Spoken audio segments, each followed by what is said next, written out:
Selamat mendengarkan podcast ini. Bapak, Ibu, dan saudara-saudara yang dikasihi oleh Tuhan, tema renungan kita hari ini adalah berani barter. Tidak ada yang lebih menyenangkan, membuat sukacita, dan menghibur hati Allah selain dari orang-orang yang memiliki kehendak bebas, tapi memilih mencintai Allah dan melakukan apa yang sesuai dengan kehendaknya.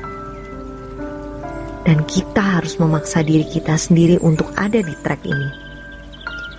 Keselamatan kita bukan karena perbuatan baik, itu benar. Karena Yesus mati di kayu salib, bukan karena kita telah berbuat baik. Tetapi kematian Yesus di kayu salib dan kebangkitannya dimaksudkan agar Dia menjadi yang sulung di antara banyak saudara, yaitu supaya kita mengikuti jejaknya. Tuhan Yesus sudah ada di surga, tetapi Dia meninggalkan jejak. Jejak yang diikuti oleh orang-orang yang mengasihi Allah, yang bisa serupa dengan Yesus. Yang Bapa bisa mengevaluasi, menilai, merasakan dan menyatakan, ini anakku yang Kukasihi, kepadanya Aku berkenan. Jangan ada hal yang lebih menarik dari hal ini. Jangan ada hal yang kita pandang lebih mulia dari hal ini. Kita harus memantapkan tujuan hidup kita agar hari-hari yang kita jalani, kita isi dengan usaha untuk mencapai tujuan ini, yaitu bagaimana menjadi anggota keluarga kerajaan Allah. Orang-orang yang menjadi anggota keluarga kerajaan Allah yang dimuliakan bersama dengan Tuhan Yesus, pasti orang-orang yang berkualitas seperti Yesus. Mulia menurut pandangan Allah. Hanya orang yang mulia yang menemukan kemuliaan Allah yang layak dimuliakan, tentu bersama Yesus.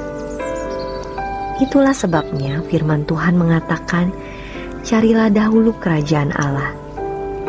Persoalan yang lain jangan menjadi prioritas, karena itu yang dicari bangsa-bangsa yang tidak mengenal Allah. Ini berarti bahwa lebih dari segala sesuatu, kerajaan Allah adalah prioritas, dan kita harus mengalami suasana kerajaan Allah. Maksudnya agar kita menjadi orang-orang yang hidup dan tertunduk mutlak, dan inilah yang membangun kehidupan yang menyukakan hati Allah. Kita ingat bagaimana pada mulanya murid-murid Yesus pun berkelahi satu dengan yang lain karena mau menjadi orang yang terkemuka di kerajaan yang mereka bayangkan kerajaan versi mereka. Tetapi Yesus mengatakan di depan Pilatus, kerajaanku bukan dari dunia ini. Dan Petrus akhirnya bisa mengatakan itu di 1 Petrus 1 ayat 4. Untuk menerima suatu bagian yang tidak dapat binasa, yang tidak dapat cemar dan tidak dapat layu, yang tersimpan di sorga bagi kamu.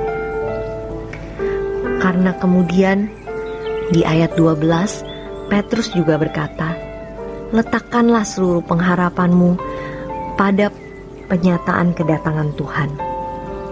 Ini tidak mudah, apalagi bagi mereka yang punya kedudukan dan uang. Kita harus menjadi orang-orang yang benar-benar realistis. Tetapi ini bertolak belakang dengan pandangan orang yang sudah terlanjur rusak oleh filsafat, filosofi, prinsip, dan selera dunia. Mereka pandang kita orang yang utopis, utopia, pemimpi, tidak realistis. Sejatinya, kita adalah orang-orang yang realistis, berakal sehat, karena kita memandang segala sesuatu dari perspektif dan sudut kekekalan. Pasti banyak di antara kita yang merupakan orang yang gagal dalam studi, karir, dan rumah tangga. Mari, jangan jadikan masalah. Jangan memandang itu sebagai suatu kecelakaan. Kalau kelimpahan itu membuat kita masuk neraka, untuk apa? Bukankah itu adalah mimpi buruk?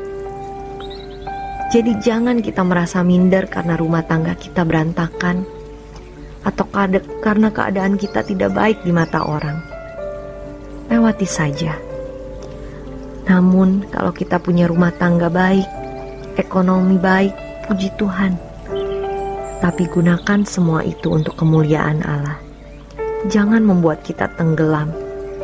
Hidup ini serba tidak menentu. Tapi kalau kita sudah menjadi kesukaan hati Allah, kita menjadi istimewa baginya. Kita harus terus bertumbuh sampai kerajaan surga itu menjadi satu-satunya dunia kita. Dan kita berani bertransaksi barter. Kebenaran ini ditunjukkan oleh Tuhan Yesus dalam perumpamaan mengenai seorang peladang atau petani yang menemukan harta yang tersimpan di dalam tanah. Pada mulanya dia bertani, tapi ketika ia menemukan harta yang terpendam, dia menjadi ekstrim. Dia menjual seluruh miliknya dan untuk memperoleh ladang tersebut. Perumpamaan ini kita harus fokuskan pada faktor transaksional, di mana dia berani menjual seluruh miliknya untuk membeli ladang itu. Tahukah kita bahwa sejatinya kita mempunyai mutiara yang dapat kita miliki kalau kita menjual seluruh milik kita?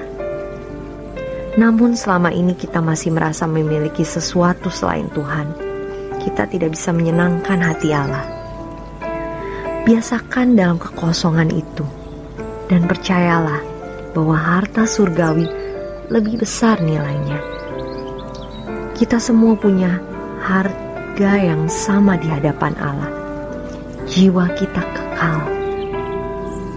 Dua perumpamaan mengenai peladang dan pedagang yang mencari mutiara tadi punya dua persamaan. Pertama, keduanya menemukan sesuatu yang dipandang berharga. Kedua, keduanya melakukan transaksi barter. Dan Paulus menunjukkan di Filipi 3 ayat 7-8, tetapi apa yang dahulu merupakan keuntungan bagiku, sekarang kuanggap rugi karena Kristus. Malahan segala sesuatu kuanggap rugi karena pengenalan akan Kristus Yesus Tuhanku lebih mulia dari semuanya. Oleh karena Dia, aku melepaskan semuanya dan menganggapnya sampah, supaya aku memperoleh Kristus. Kita harus berani menginvestasikan hidup kita untuk mengenal Allah. Tapi kita belum dapat dikatakan berani barter jika belum sampai melepaskan semuanya dan menganggapnya sampah. Kita tidak bisa menghindari barter, karena Yesus sendiri berkata melepaskan segala sesuatu. Hanya orang yang berani barter yang dapat menjadi penghiburan baginya. Kita belum dapat dikatakan berani barter jika belum sampai melepaskan semuanya dan menganggapnya sampah. Demikian renungan kita pada hari ini. Tuhan Yesus memberkati.